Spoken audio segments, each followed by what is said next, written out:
No one would have ever known about the wonderful adventures of Prince Flamingo if Mrs. Old Turtle had not been there. For Mrs. Old Turtle is not only the biggest and oldest turtle that exists, but also the wisest.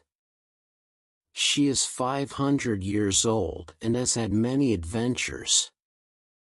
She also tells beautiful stories, preferably by moonlight, in a quiet swamp or under a sand dune out of the wind. Cranes, marsh turtles, black swans, and even wise foxes gather around her. Her stories, especially those of Prince Flamingo, are told all over the world, even in the far north where the heron, who loves to travel, has brought the stories. The story of Prince Flamingo comes from a distant past when this beautiful white flamingo lived on a beautiful tropical island. On this island is a large lagoon where ships cannot come. There is nowhere safer for flamingos than there. The large pink flamingos build their nests in that secret place and raise their young there. One beautiful morning, a special white flamingo was born. All the flamingos chirped at once and every mother was busy with her own children. Hundreds of babies were hatched that morning, so the white flamingo did not attract attention. His mother was very happy with him and his stately father looked at him approvingly. They named him White Wing. The young father bent his graceful neck down and gave the baby the delicious juice of shellfish. His mother, meanwhile, preened her feathers and flew around the sandbanks.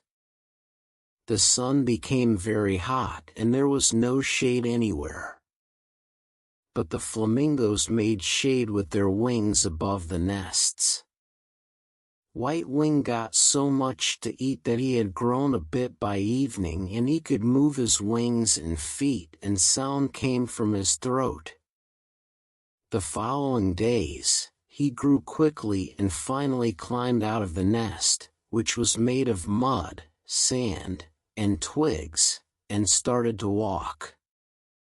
At first, White Wing was like the other little flamingos and played with them on the sand floor of Flamingo Town. Soon he could make short flights above the town. But just when many of his cousins began to shed their white down and get beautiful pink feathers in its place, his wings became whiter and whiter. Little White Wing was sad when his playmates laughed at him for this. He also received little love from his parents.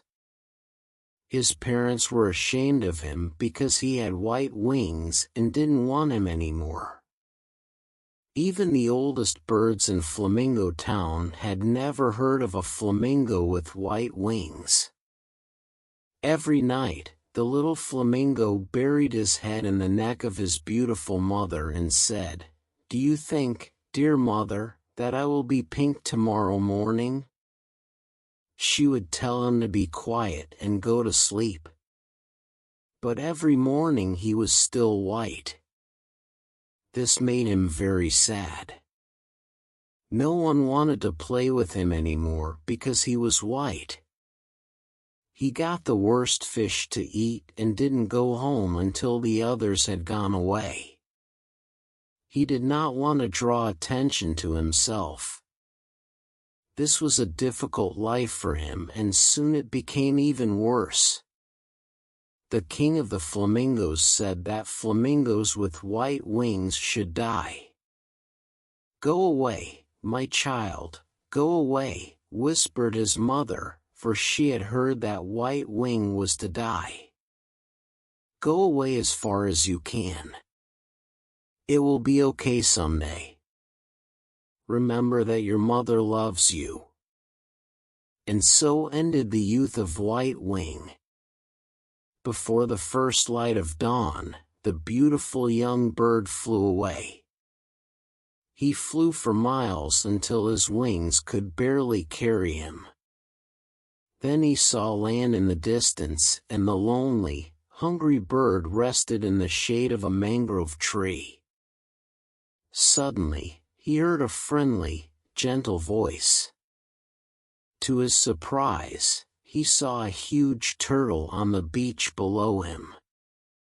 "Ah, there you are," said the turtle cheerfully. "I heard about you. They drove you away, didn't they? They didn't want White and their pink family. Well, don't be so sad."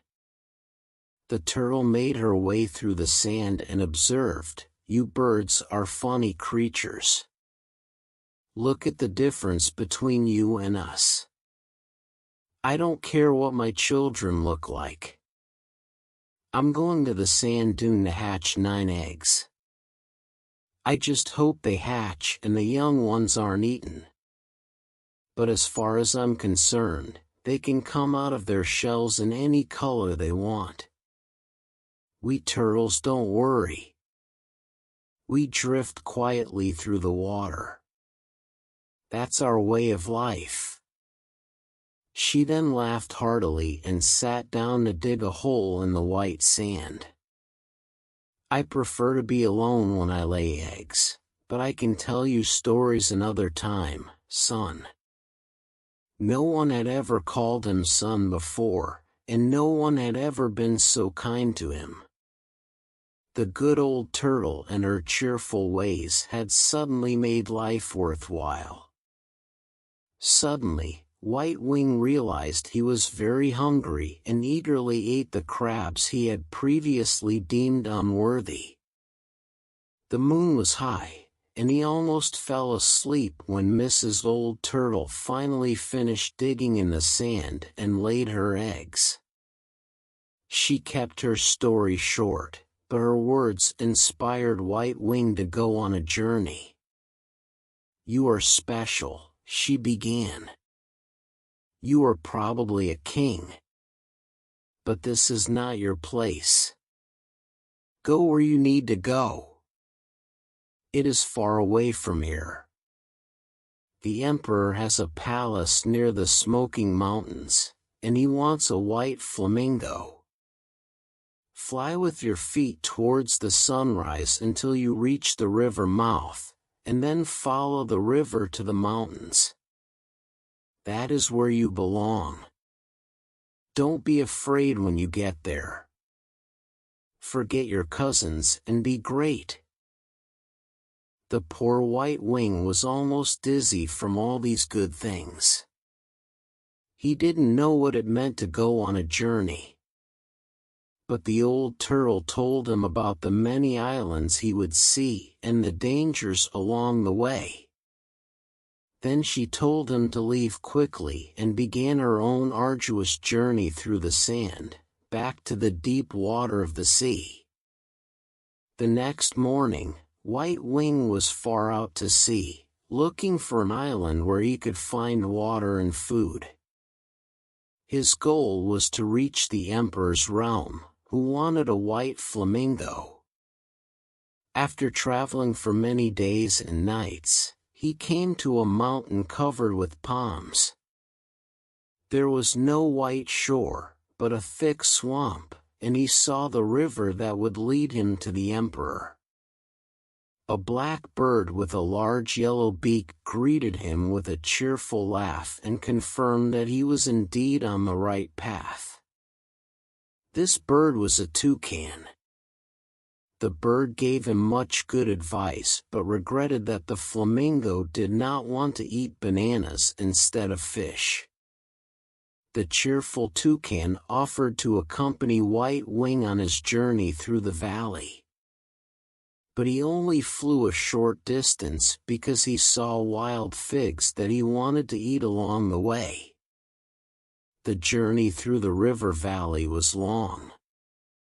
Along the way, White Wing saw noisy parrots and millions of insects flashing their lanterns. From the dark forests rose the screams of large cats and strong snakes catching their prey. Eventually, he reached a beautiful plain and the smoking mountains came into view.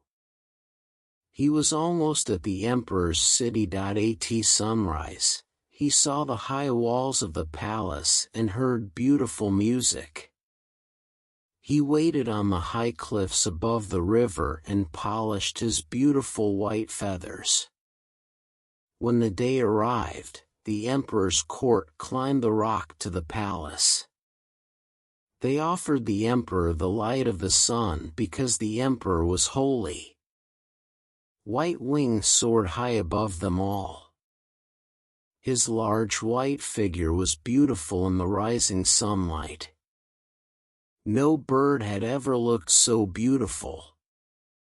He saw the procession of people who stopped in amazement. Then he slowly glided down. From that moment on, White Wing led a life almost like an emperor himself. A beautiful park was created for him and he was given servants. He was given the tenderest fish and juiciest snails to eat. One of his thin legs was bound with a golden chain and he was given a golden chain with turquoise around his neck.